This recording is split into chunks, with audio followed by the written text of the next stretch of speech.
तो Ridley Scott की एक नई फिल्म आई है और इसने ना तारीख के एक पुराने सवाल को फिर से जगा दिया है। आखिर नेपोलियन बोनापार्ट था कौन? एक निजात दहिंदा या एक जालिम? तारीख ये मुतनाज़ा तरीन शख्सियत आज भी हमें सोचने पर मजबूर करती है। तो चलिए इस सवाल की गहराई में उतरते हैं, कोशिश करते हैं समझने की कि तारीख नेपोलियन को एक हीरो के तौर पर याद रखती है या फिर एक विलन के। तो कहानी शुरू होती है एक आउटसाइडर से, एक ऐसे शख्स से जो कोर्सिका से था, और शायद यही एहसास उसे अपनी बेपनाह ख्वाहिशात की आग भड़काने पर मजबूर करता रहा। देखें, इसकी शुरुआत कोई आसान नहीं थी। सोचें, एक फ्रेंच मिलिट्री कॉलेज में एक लड़का जिसे उसके लहजे की वजह से चिढ़ाया जा रहा है, उसे हमेशा यह एहसास दिलाया गया कि वो उनमें से नहीं है, और शायद इसी चीज ने उसके अंदर वो आग जलाई कि कुछ करके दिखाना है।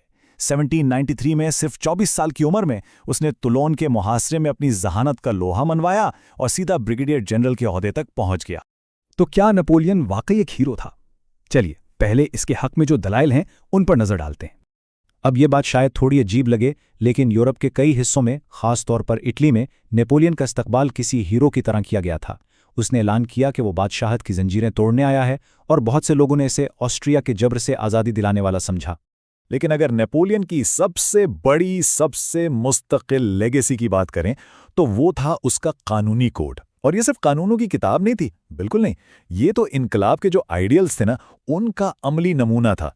कानून के सामने सब बराबर, जागीरदारी का खात्मा और मजहबी आज़ादी। ये कोड इतना इनकलाबी था कि आज भी दुनिया भर के कई ममालिक के कानून इसी की बुनियाद पर बने हैं। इसने माशरे की बुनियादें हमेशा के लिए बदल दी। लेकिन नेपोलियन सिर्फ एक मिलिट्री जीनियस ही नहीं था, वो एक जबरदस्त एडमिनिस्ट्रेटर भी था। उसने फ्रांस को एक जदीद रियासत बनाने के लिए हर शोबे में इस्लाहात की। मईशत को मुस्तहकम करने के लिए बैंक ऑफ फ्रांस बनाया, एक मुनसिफाना टैक्स सिस्टम लागू किया, और तालीम को सबके लिए आम किया। यहां तक कि उसने चर्च को रियासत के मातहत करके मजहब और सियासत को अलग किया। वो एक टूटे हुए मुल्क को असर नौ तामीर कर रहा था। लेकिन जैसा कि कहते हैं ना, हर सिक्के का दूसरा रुख भी होता है। अब हम नेपोलियन की शख्सियत के इस तारीख पहलू पर नजर डालेंगे जो उसे एक विलन बनाता है। नेपोलियन वो अपनी ताकत की भूख को छुपाता नहीं था, बल्कि उसके अपने अल्फाज से ही साफ जाहिर हो जाता है कि उसके लिए उसूलों से कहीं ज्यादा अहम इक़्तिदार था, और वो उसे बरकरार रखने के लिए किसी भी हद तक जा सकता था। तो वो दावा तो करता था कि वो जमहूरियत के आलमबरदार हैं, लेकिन असल में वो जमहूरियत को एक हथियार की तरह इस्तेमाल करता था। जरा 1800 के इस रेफरेंडम को देखें। सरकारी नतीजा क्या था? 99.9% हिमायत। मतलब वाकई तारीखदान कहते हैं कि असल तादाद शायद 51% के करीब थी। ये सरासर लोगों की आंखों में धूल झोंकने के बराबर था, ताकि वो अपनी आमरीत को कानूनी हैसियत दे सके।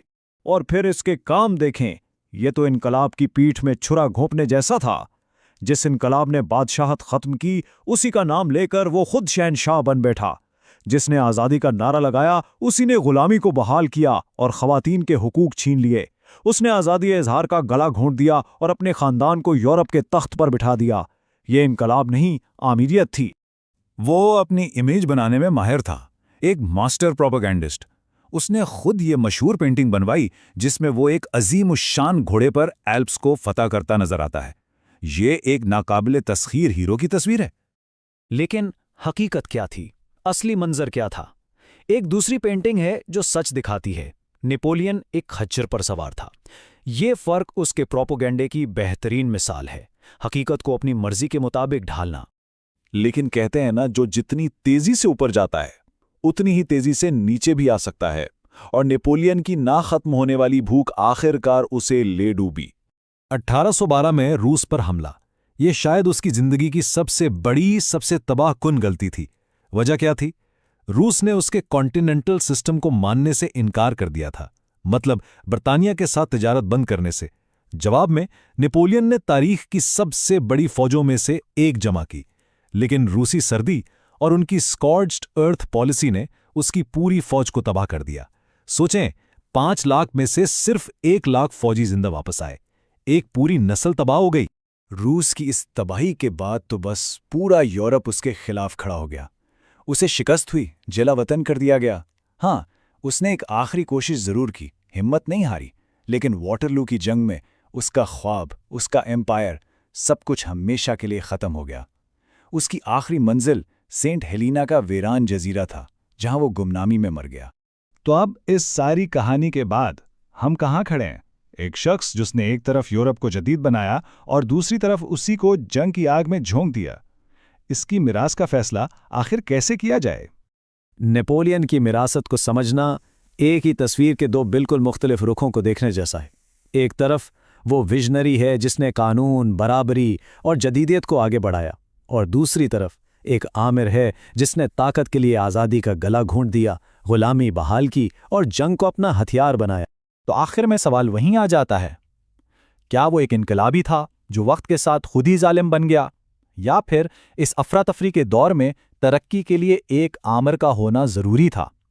اس سوال کا کوئی آسان جواب نہیں ہے، اور شاید یہی پیچیدگی، یہی تضاد ہے جو نیپولین کو تاریخ کی سب سے دلچسپ اور لازوال شخصیات میں سے ایک بناتا ہے۔